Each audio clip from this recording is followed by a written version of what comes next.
सुबह जब नींद टूटी तो सिर में भारीपन था और सामने भगवा वस्त्रों में एक ओजस्वी और तेजोमय साधु को देखकर आंखों में चमक आ गई, जैसे मेरे सभी प्रश्नों के जवाब यहीं देंगे। स्वामी जी उस समय लड़की के चेहरे पर जल की बूंदों से छिड़काव कर रहे थे। एकाएक मेरी नजरें फर्श पर टकराई तो पता चला कि वहां पर सब पुनः सामान्य हो गया। अरे ये क्या, वो कहां गए? जैसे कई सवाल घूम रहे थे। मयंक बोला, क्या हो गया तुझे अभिषेक? क्या ढूंढ रहे हो? तबीयत तो ठीक है ना तेरी?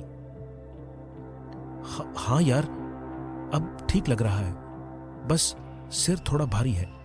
पर कल रात यहां पत्थरों पर जो चक्र घूम रहे थे वो कहां गायब हो गए? अबे कौन से चक्र? तू अपने दोस्तों के गुम होने के गम में सठिया तो नहीं गया? अरे नहीं यार, सच में यहां चक्र दिख रहे थे। वहीं भीड़ में एक आदमी था जो इन दोनों की बातें सुनकर भीड़ में दबे पांव निकलकर भाग गया और एक मुहाने-नुमा सुरंग में घुस गया। वहां काफी अंधेरा था और 2 लोगों को बंदी बनाकर रखा गया था। वहीं उस गिरोह का सरदार बैठकर किसी से फोन पर बातें कर रहा था और उसने उस गुप्तचर को उंगली के इशारे से चुपचाप रहने का हुक्म दिया। गुप्तचर वहीं बैठ गया और बात पूरी होने का इंतजार करने लगा। जैसे ही सरदार की फोन पर बात पूरी हुई, गुप्तचर सरदार से बोला, सरदार आप सही कह रहे थे, उसे मंदिर में कई सारे यंत्र दिखाई दिए। मैंने उसको उसके साथ आए आदमी से कहते सुना है। हाँ मैं जानता हूं, तू लगातार उस पर नजर बनाए रख और पल पल की खबर मुझे देता रहे। गुप्तचर ने कहा, ठीक है सरदार। सरदार बोला, हाँ और याद रखना, किसी को कानो कान खबर नहीं होनी चाहिए कि तू मेरा आदमी है, नहीं तो। और स्वामी अल्भा पर भी नजर रखना। समझ गया सरदार, मैं चलता हूं। रुको, जाने से पहले उन दोनों को फिर से बेहोशी की दवा सूंघा दो। गुप्तचर अंधेरे में उन दोनों को बेहोशी की दवा सूंघाकर वापस मंदिर की ओर चल दिया। मंदिर परिसर में काफी भीड़ थी। दूर दूर से लोग स्वामी से समस्याओं के समाधान के लिए आए थे। टेहरी के दूर दराज इलाकों से लोग वहां भूत प्रेतात्माओं से छुटकारा पाने आते थे। उस गांव के प्रमुख लोग मानते थे कि जब से स्वामी अल्भा यहां आए हैं तब से ही सब ठीक ठाक हुआ और गांव भी एक अनजाने भय और प्राकृतिक आपदाओं से बचता आ रहा है। ये सब अभिषेक भी कान खड़े करके सुन रहा था। सच है क्या मयंक ये सब, या बस यूं ही अंधविश्वास करते हैं यहाँ के लोग? तुम शहरों में रहने वाले लोग हर चीज को अंधविश्वास से क्यों जोड़ देते हो? कल रात तो तुमने भी देखा था, वो लड़की अकेले इतने सारे लोगों को खींच कर ला रही थी और गांव की सीमा में प्रवेश करते ही वो बेहोश हो गई थी।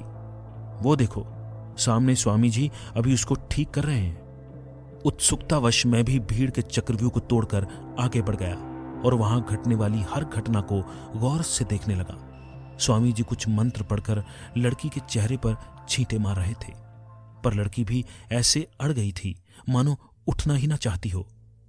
थोड़ी देर के अथक प्रयासों से वो लड़की उठकर बैठी और कहने लगी, वो आ गया है। स्वामी अल्लभा ने कहा, तुम क्या कह रही हो लड़की? कौन आ गया है? वही जिसकी वर्षों से प्रतीक्षा कर रहे थे आप, वो आ गया। नहीं, वो अभी नहीं आया, क्योंकि उसके आते ही धरती हिलने लगेगी और आसमान गरजने लगेगा। ऐसा उसके वंश के आखिरी पुजारी ने भविष्यवाणी की थी और वो उन विद्याओं में पहले से ही माहिर होगा जो योगियों और तपस्वियों को हजारों वर्षों की तपस्या से मिलती है। वो साक्षात कालकांश होगा। केवल वो ही इस मंदिर के गर्भगृह में मौजूद खुफिया कमरे में प्रवेश करने का अधिकारी होगा।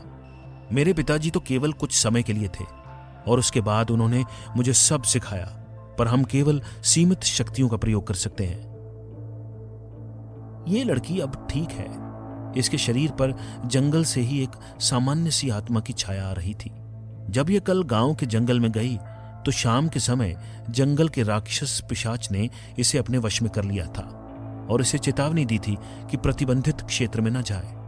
पर यह लड़की निहायत ही जिद्दी है, तो पिशाच ने इसे प्रताड़ित करने की इच्छा से इसके शरीर पर कब्जा कर लिया था और वो पिशाच गांव की सीमा पार करने से पहले ही भाग गया, जिससे ये बेहोश हो गई थी। इतनी देर से अभिषेक सब कुछ ध्यान से सुन रहा था। उसने भी तपाक से बोला, स्वामी जी, मेरे दोस्त खो गए हैं, उनको खोजने में मेरी मदद कीजिए। आज का समय समाप्त हुआ, अब संध्या के समय आना बालक। मयंक के साथ स्वामी जी का खास आदमी बोला, स्वामी जी कृपा कर दीजिए, ये कल से यहां पर आपका इंतजार कर रहे हैं, बड़ी आशा और विश्वास से आए हैं बेचारे। ठीक है, बैठ जा बालक यहां पर। वहां पर बैठने के लिए पत्थर की बड़ी बड़ी स्लेट लगी थी। सामने से एक पत्थर पर एक त्रिशूल और चिमटा रखा हुआ था। उस पर पीले रंग का कपड़ा बांधकर रखा हुआ था। उसके पास ही एक स्लेट खाली थी जिस पर लिखा था, इस पर न बैठे। स्वामी अल्लभा जैसे ही उसकी आंखों में झांकते हैं, जैसे वो उसका सारा अतीत और भविष्य पल भर में जान लेंगे। पर स्वामी ने कहा, पहले वहां जाओ जहां से तुम आए हो। वहां एक कमरा है जो हमेशा बंद रहता है, वहां तुम्हारे सारे जवाब मिल जाएंगे। अब स्वामी जी कुछ तो बता दो। स्वामी चुपचाप उठकर चले जाते हैं, बाकी सब लोग भी चले जाते हैं। स्वामी अल्लभा कुछ चिंतित हो जाते हैं। मंदिर के पीछे उत्तर दिशा की तरफ बनी कुटिया में जाते हैं और वो मन ही मन सोचते हैं, आखिर मैं उस बालक का भविष्य क्यों नहीं देख पाया। उनके मस्तक का तेज अब थोड़ा कम हो गया और एक संकट की रेखा उनके मस्तक पर गहराने लगी। इतने में मयंक और अभिषेक दोनों वहां आ जाते हैं और पूछते हैं, स्वामी जी आप चिंतित दिखाई दे रहे हैं, लगता है कोई बड़ी समस्या है, क्या आप हमें नहीं बताना चाहते? नहीं, ऐसी कोई बात नहीं है। अगर तुम जानना चाहते हो तो बता दूंगा, पर यह एक गुप्त राज है। तभी गुप्तचर सभी लोगों से नजरें बचाकर कुटिया के बाहर खिड़की के पास छिप जाता है और छिपकर उनके बीच हो रही बात को सुनना शुरू कर देता है। बेटा, चिंता की कोई बात नहीं है, जल्दी जाकर अपने दोस्तों को बचाओ। स्वामी जी, मैं इस गांव के बारे में कुछ नहीं जानता हूं। मयंक ने बताया था कि इस गांव में भूत, प्रेत, आत्माएं, पिशाच और यक्ष कभी प्रवेश नहीं कर सकते, पर ऐसा क्यों? बेटा, मुझे पता है, तुमने कल रात मंदिर में अंकित सभी चक्र देख लिए थे। मैं तुम्हारी आंखों से तुम्हारा सारा अतीत देख चुका हूं। तुम दिल्ली से आए हो केवल अपने गांव की तलाश में। तुम भी टिहरी के ही हो, तुम्हारे पूर्वज यहीं से थे। मयंक से तुमने यही कहा था ना? हाँ स्वामी अल्लभा जी, आपने सही कहा, आप बहुत महान हो। तब तो आपको मेरे गांव के विषय में भी ज्ञान होगा। नहीं, मैं केवल तुम्हारे पिछले अनुभवों को ही बता सकता हूं, और तुम्हारे पिता ने भी कभी तुम्हें नहीं बताया कि वो टिहरी में किस जगह से हैं।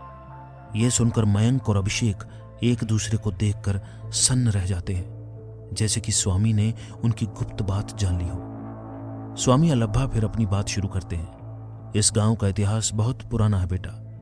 कई हजारों साल पहले जब शैव संप्रदाय की नींव रखी गई थी, तब भगवान शिव ने स्वयं अवतार लेकर विभिन्न संप्रदायों को उनकी विशेषता के आधार पर बांट दिया था।